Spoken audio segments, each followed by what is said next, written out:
Regular and irregular plural noun.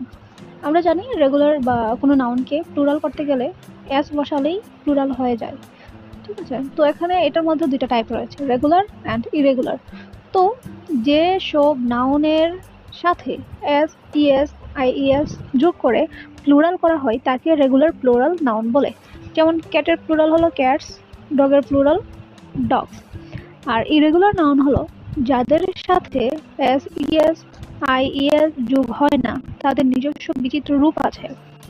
যেমন man, man, MAN সেটা হলো সিঙ্গুলার, একটা মানুষকে বোঝাচ্ছে, পুরুষকে। আর ম্যান, MEN অনেকগুলা পুরুষকে বোঝাচ্ছে। Woman, woman.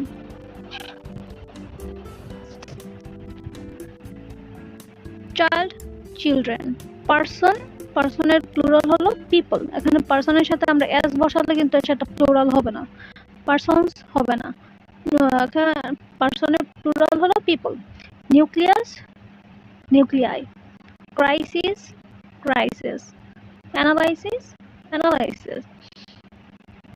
তো এগুলো কিন্তু আমরা কোনটাতে এস, ইএস বসিয়ে প্লুরাল করছি না, এটার আলাদা ভিন্ন রূপ রয়েছে।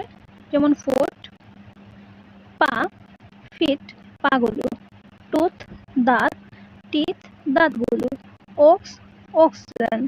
Cactus, cacti. Mouse, mice. Fungus, fungi. Datum, data.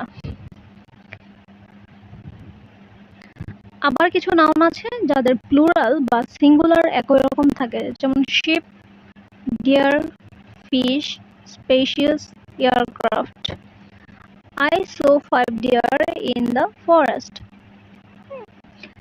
That fish is big একটাকে বোঝাচ্ছে, আবার those fish are swimming fast। এখন ফিশ কিন্তু আমাদের